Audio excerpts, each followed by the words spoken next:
Bienvenidos, este es el segmento diferenciado de Chacra TV, este espacio que hemos imaginado para intercambiar ideas en el campo con el productor. En esta oportunidad, un programa especial dedicado a la ambientación, este manejo de la heterogeneidad, esta idea de que cada segmento del campo que presenta características diferenciales debe recibir un trato igualmente diferencial.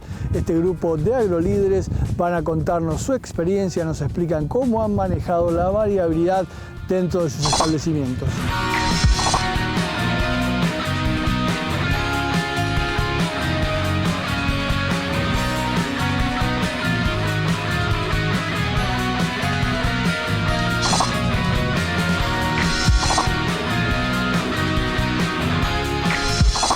Manejamos ambientes heterogéneos, donde tenemos un poco marcado las partes productivas, donde tenemos las media lomas de alta producción, las lomas y los bajos bien marcados. Así diferenciamos bien los ambientes. La heterogeneidad está dada a los ambientes más productivos en las media lomas, donde tenemos perfiles amplios, donde no tenemos impedimentos, y donde tenemos muy buena materia orgánica y niveles de fósforo y demás. Los ambientes más restrictivos son las lomas, donde predomina el porcentaje de arena y tenemos limitantes en los niveles de napa hoy. Y los bajos son buenos hasta la parte donde delimita la ganadería, que ahí tenemos posibles encharcamientos. El manejo por ambiente lo venimos manejando a través de prescripciones e imágenes satelitales, donde marcamos cada uno de los ambientes entre loma y bajo, y en base a eso tomamos análisis de suelo, y ahí vemos qué tecnología meterle a ese ambiente y a este otro, donde tratamos de eficientizar el uso de los recursos. Las imágenes satelitales, bueno, es a través de programas y de satélites, donde nosotros le ponemos las coordenadas, bajamos esas imágenes, hacemos índice verde y le metemos mapas de rendimientos históricos, y ahí delimitamos bien los ambientes. En base a eso tratamos de manejar diferentes tecnologías para cada ambiente. Y hoy es importantísimo que las máquinas que entren a cosechar tengan mapas de rendimiento, porque hace tiempo no se tenían en cuenta, y hoy es fundamental porque es recopilar datos, donde uno después va, los vuelca, junta años y podemos ver años de niña, años de niño metidos en esas imágenes, y ahí es donde bien delimitamos los ambientes.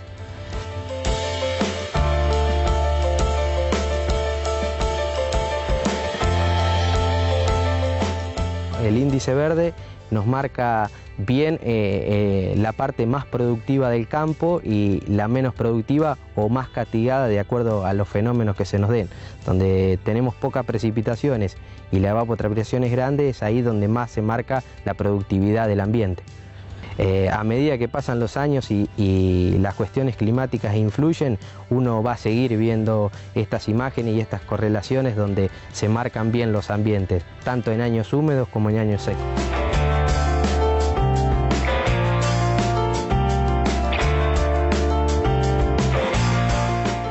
Entre los ambientes entre loma y bajo, tratamos de seguir la rotación y tomamos diferentes estrategias, donde tenemos bien marcado loma y bajo. Por ahí la herramienta a utilizar son maíces tempranos versus maíces tardíos, donde asumimos riesgos y tratamos de buscar estabilidad en otros.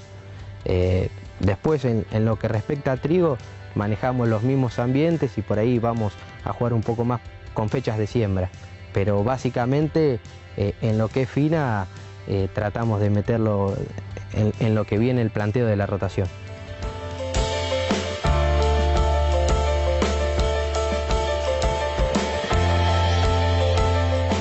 Bueno, las prescripciones son imágenes satelitales procesadas, donde se vuelcan y se pasa una herramienta de PERIS, que es un disco que va leyendo la conductividad eléctrica en el campo. En base a eso se hacen análisis del suelo en diferentes sectores y toda esa información se procesa. con imágenes satelitales y rendimientos y mapas de rendimiento. En base a eso todo se vuelca y se hacen las prescripciones donde se delimitan bien los ambientes y las densidades del cultivo a sembrar. Nosotros acá tenemos bolo vellano, donde las prescripciones nos marcan la conductividad y donde las imágenes satelitales nos van a determinar dónde están los cambios de loma y bajo, y en base a eso va la densidad recomendada, donde los ambientes más productivos va con mayor densidad y los ambientes menos productivos con menor densidad. O sea, tratamos de meterle menos stand de planta porque no lo vamos a superpoblar si sabemos que el rendimiento no lo va a aportar. Entonces tratamos de eficientizar los insumos y buscando más productividad y rendimiento en las zonas más marginales.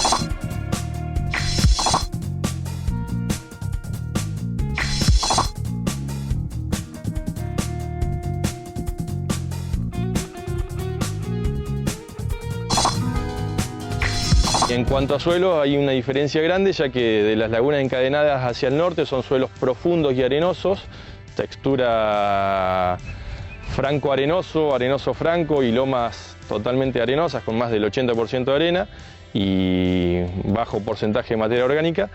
Y de las lagunas para el sur son suelos más francos, franco-arcillosos, franco-limosos, muy buena capacidad de retención de humedad, pero son suelos someros, que el promedio de la profundidad de la tosca, nosotros hacemos mapa de tosca también con la empresa, y el promedio son 55 centímetros a la tosca.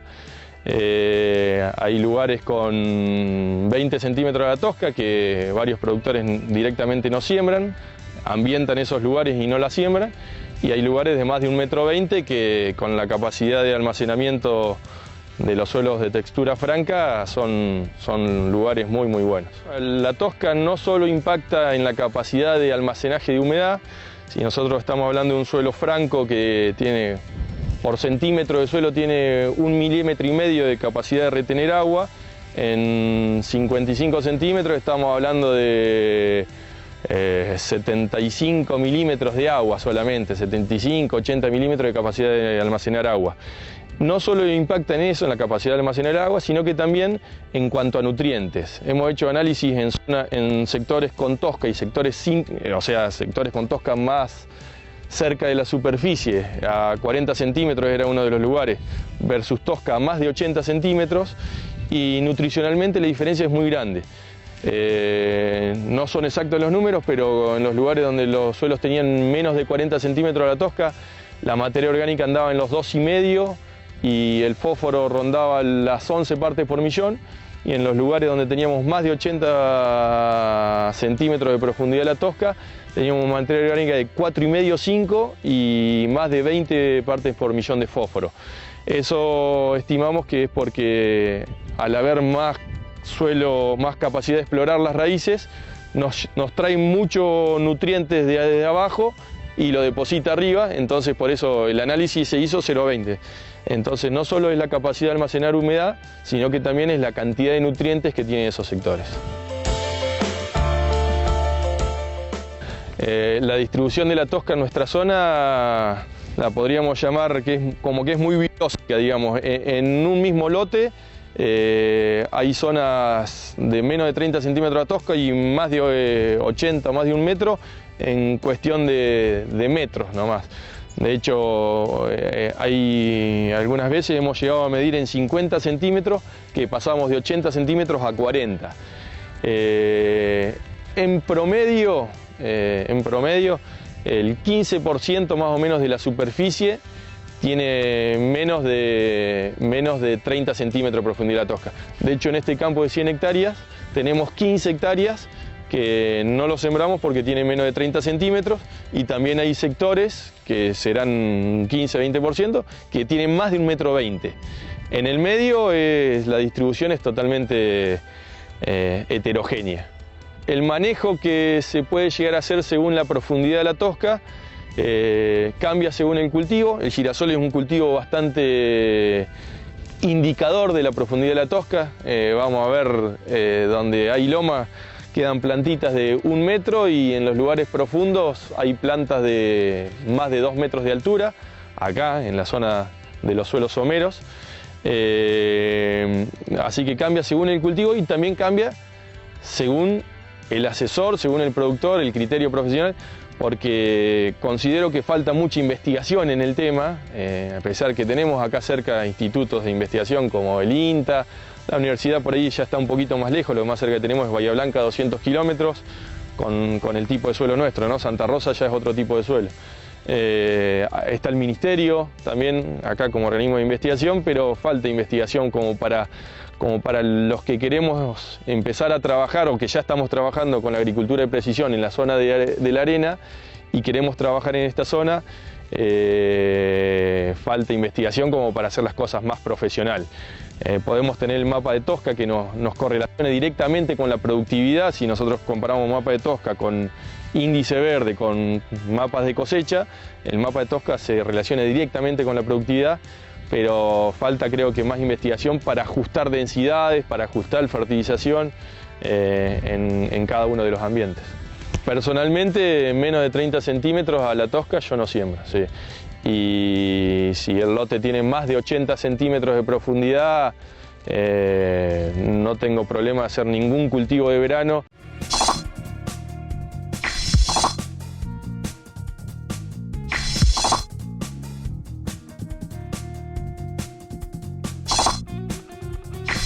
Acá en este campo tenemos 3 ambientes, un ambiente de alta producción que se caracterizan por tener un muy buen almacenaje de agua, donde la Tosca se encuentra por debajo de los 2 metros y almacenan entre 180 y 240 milímetros hasta los 2 metros, con un porcentaje de materia orgánica que no es muy alto.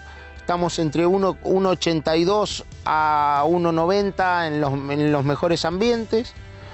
Y la cantidad de fósforo, estamos en el orden de los 15-16 partes por millón de fósforo. Estábamos más bajos en esos ambientes, pero por una decisión estratégica la empresa repone fósforo a reposición después de cada cosecha. Así que son los ambientes más productivos. Cuando decimos ambientes muy productivos estamos hablando en el orden de los 14.000 kilos de maíz y 6.000 kilos de trigo, 6.000 a 7.000 kilos de trigo. Después tiene ambientes amarillos, que nosotros le decimos los ambientes amarillos.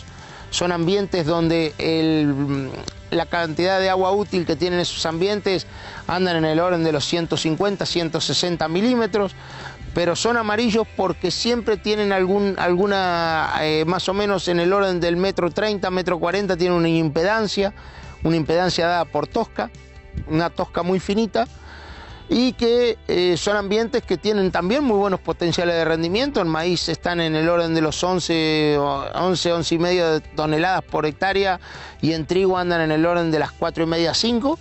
Y después tenemos los ambientes rojos dentro de la agricultura, que tienen un suelo, una profundidad efectiva de 1 metro. El peor ambiente rojo del campo tiene 87 centímetros de profundidad efectiva, con un buen almacenaje de agua, son 120, 130 milímetros de almacenaje de agua, y que tienen un potencial de rendimiento en maíz de primera de 8 toneladas y de trigo en el orden de las 3 toneladas y media. ¿A qué me estoy refiriendo con esto? Es que a cada ambiente se necesita una especie. Entonces, lo ideal es decir, pucha, acá pasó el tractor y huelló, pues acá vamos a sembrar un descompactador biológico. ¿Qué tenemos como descompactador biológico?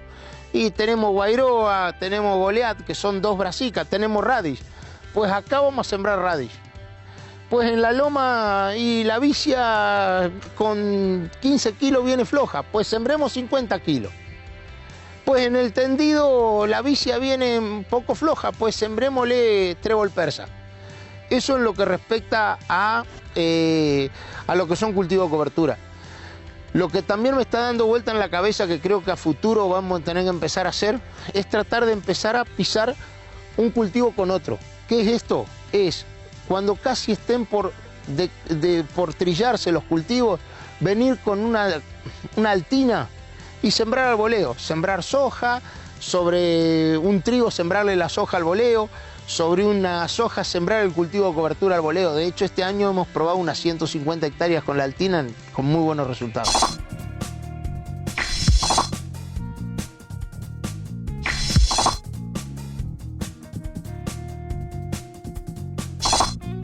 tenemos dos factores que nos están dando variabilidad. Uno es la topografía, ¿entendés? Las lomas, los bajos y las medialomas, encontramos diferencias en los dos. Y el otro factor que tenemos, que está más para el lado, que lo estamos encontrando más para el lado de Santi Espíritu, estamos con limitantes físicas en profundidad en el suelo. Hay lugares que nos encontramos con suelos profundos que tienen la capacidad de almacenar 280, 300 milímetros de agua, y lugares en que nos encontramos con taptos nátricos, argílicos a 60 centímetros y estamos almacenando 100 milímetros en el mejor de los casos. Entonces tenemos una variabilidad extremadamente grande dentro de un mismo lote. El manejo de la heterogeneidad, el manejo de la variabilidad dentro de un mismo establecimiento para obtener el máximo provecho de cada centímetro del campo, más experiencias de agrolíderes, nos cuenta cómo están llevando adelante esta tarea.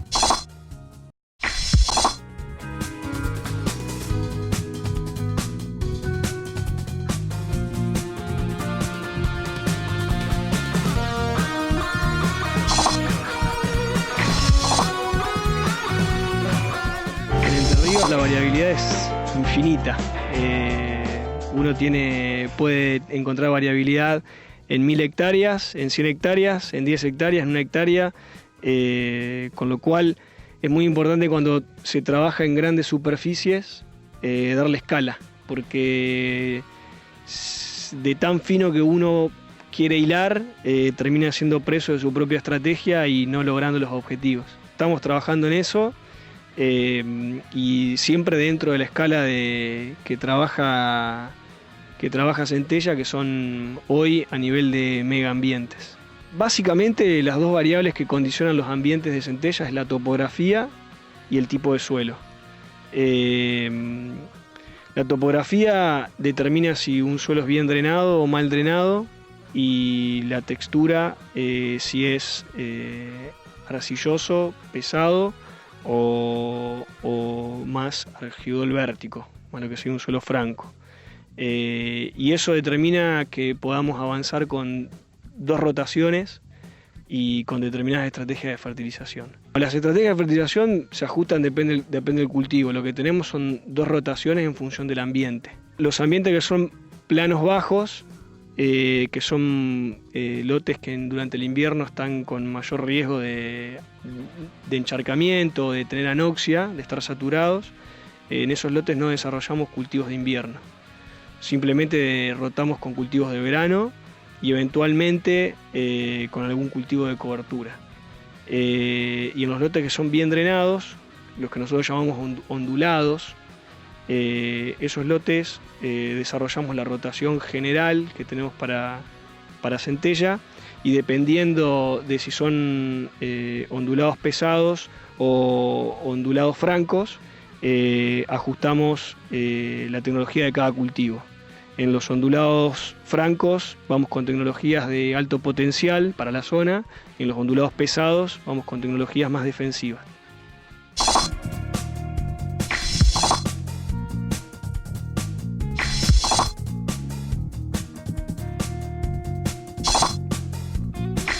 Los ambientes los diferenciamos normalmente por una serie o secuencias de cosas. No nos basamos solamente en el monitor de rendimiento o en un relieve, como es por ahí lo normal. Es decir, tratamos de juntar la mayor cantidad de datos posibles y trabajamos mucho con imágenes satelitales, con relieve, con el conocimiento de si tenemos a alguien del campo, digamos, que conozca muy bien ese lote, lo usamos también.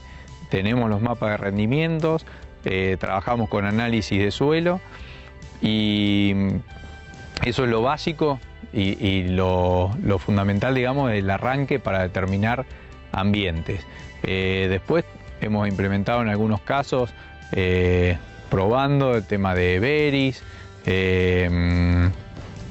análisis de suelo es sí o sí en todos los casos, y con eso, bueno, tratamos de armar ambientes distintos y ver después dentro de esos ambientes qué diferencia tenemos, ¿no?, de producción y para cada cultivo.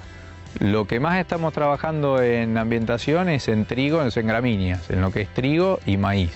En la soja no estamos mucho porque la soja es bastante...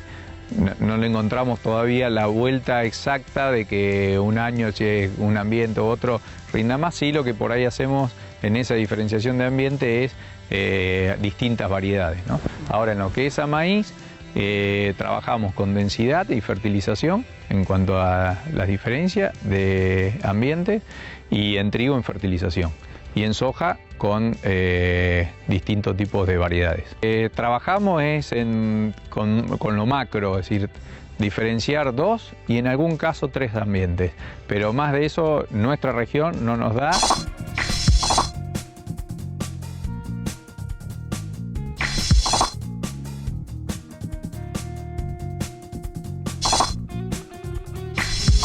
Nosotros hace aproximadamente 15 años por lo menos que estamos dividiendo la suerte acá de los ambientes. Los podemos separar visualmente. Los más altos son los más estériles, son los más arenosos, con menos porcentaje de materia orgánica, y todos los lotes tienen separados los bajos de las lomas. Se hacen 2 manejos distintos. En general, en las partes más medanosas, en los campos que son propios, es donde llevamos a cabo los verdeos, alternado con algún cultivo de girasol. Y en los bajos es donde tendemos a hacer agricultura continua. Ahí hacemos maíz, hacemos trigo, soja de segunda. Y en los bajos, que tienen alguna historia de inundaciones, donde generalmente ponemos la alfalfa, que es la que nos permite mantener las napas en niveles bajos. Eso da un buen resultado, salvo este año que nos empezó a entrar agua de los vecinos. Este año no pudimos manejar, nos entraba agua de todos lados. O sea, lo que pudimos hacer nosotros quedó tapado por lo que pasaba con los vecinos.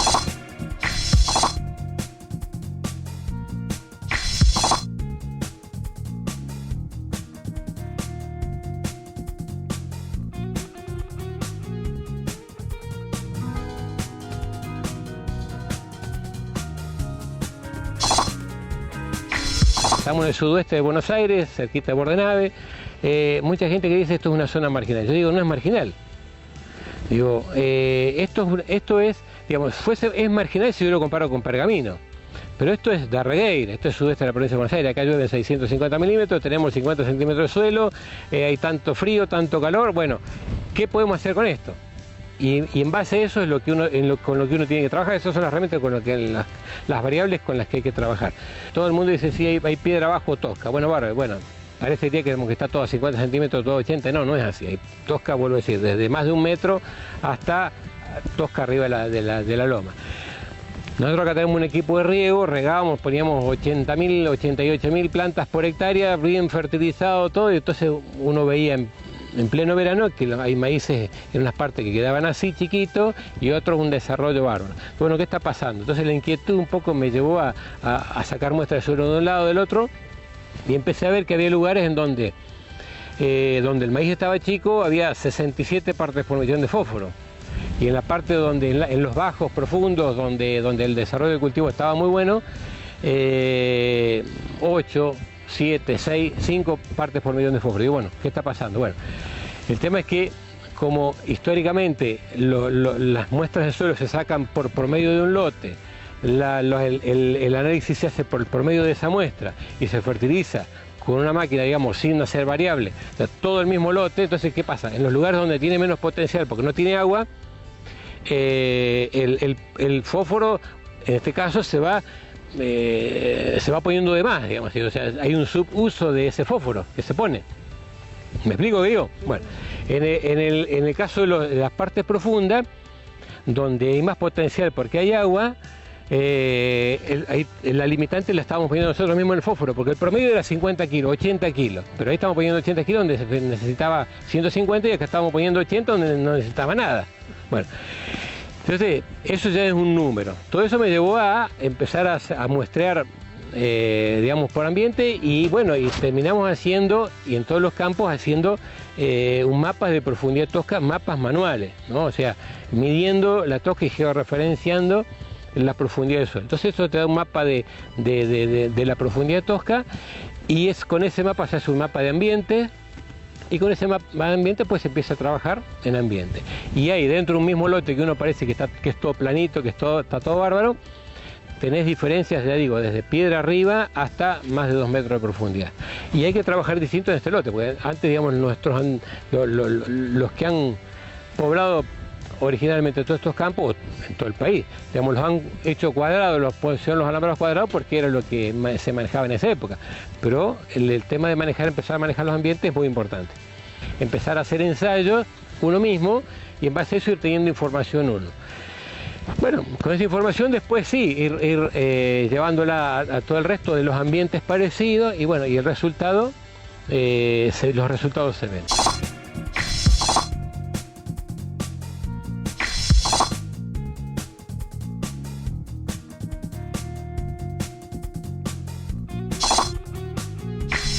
Con el tema de maíz, agricultura de maíz, desde que, bueno, hace ya varios años que venimos trabajando con el tema de densidad, estamos siempre en la incertidumbre de la densidad, de la cantidad de plantas por hectáreas. Puntualmente en este lote lo que hicimos fue 3 densidades de siembras diferentes, una agricultura por ambiente, si se puede decir. En lomas donde vamos de 20 a 30, 40 centímetros, estamos utilizando entre 15 y 10.000 plantas, que es lo que estamos probando. No sabemos exactamente cuáles materiales hay. Había un híbrido, un material de una empresa muy conocida que era el Caballito Batalla acá de la zona. Lo sacaron del mercado, bueno, y ahora con el tema de la doble espiga estamos buscando nuevas alternativas. Dentro de APRESID armamos una red de maíces tardíos con las regionales del Nodo Sur. Y bueno, nosotros con la regional Guaminí-Carué, si bien esto estamos acá en Torquín, yo estaría en la parte más sur de la regional, estamos tratando de probar distintos híbridos como para ir determinando cuál sería el que va a reemplazar a esta planta. Así que bueno, como venía comentando, hicimos en las zonas donde tengo poco suelo, tratar de poner prácticamente una planta por metro. Y bueno, después en la media loma, que van de 50 a 70 centímetros, estamos en las 22 a 25.000 plantas, probando también densidades, y todo lo que son bajos profundos, entre 25 a 35.000 plantas, dependiendo el campo y el suelo. Siempre tratando de darle una buena maceta a la planta de maíz para que se comprometa. Por ahí son cultivos que uno los ve raros, que le parece, por ahí uno acostumbrado a venir de otras zonas que lo parecen raros todo, pero bueno, se van destacando cuando viene enero. Acá enero es muy seco, muy ventoso, muchos calores, entonces humedad relativa muy baja. Ahí es donde uno, digamos, realmente ve que el maíz se la banca, funcionaría casi como un sorgo. Con respecto al trigo, bueno, el trigo tratamos de apuntar a calidad, que en estos últimos años se está reconociendo un poco la calidad. Entonces tratamos de hacer trigo, tratar de no usar altas densidades de planta, si bien más bien bajas densidades de planta, y también tratar de hacer dentro de lo que se puede alguna agricultura por ambiente. Los lotes más altos van con menos densidad, los lotes más bajos y más profundos con más densidad y más kilos de nitrógeno en macollaje. Lo tradicional es una fertilización con guan en macollaje y una fertilización de base de fosfato diamónico. Normalmente siempre previo análisis de suelo.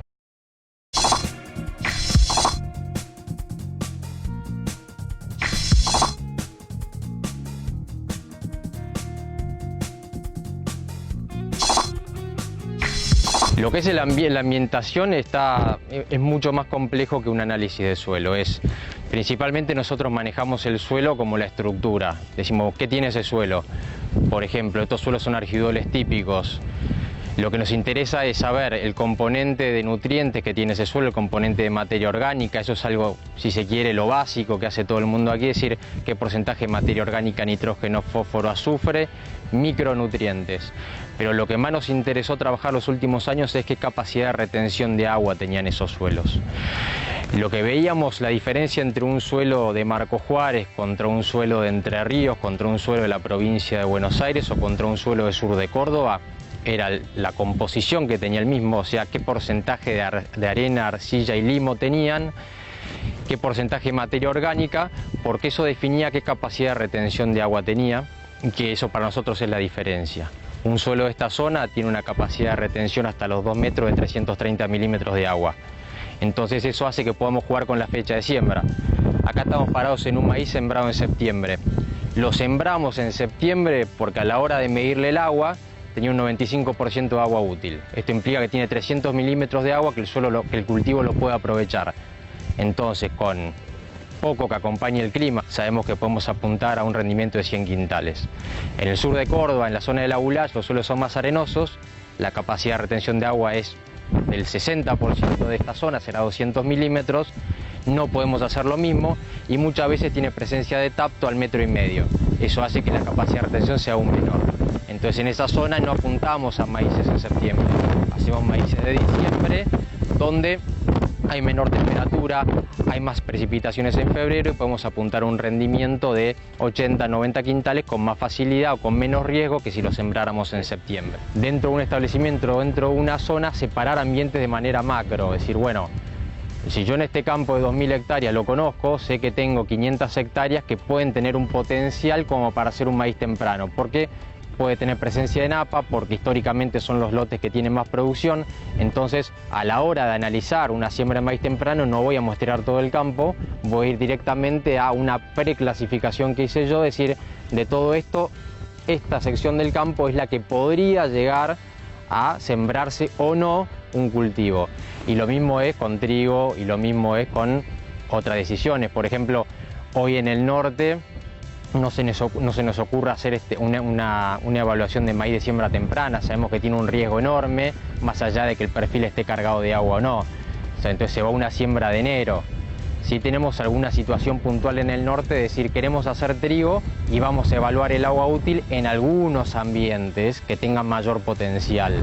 Pero hay una preclasificación, si no se complica mucho. Final entonces para este programa dedicado a la ambientación, al manejo de la heterogeneidad, de la variabilidad dentro de un campo, el manejo que lleva a hacer mucho más eficiente el uso de insumos y a mejorar los resultados generales de la explotación. Un grupo de agrolíderes contó en detalle su experiencia. Esperamos que esta información sea de vuestra utilidad. Nos volvemos a ver en la próxima edición de este espacio diferenciado de Chacra TV.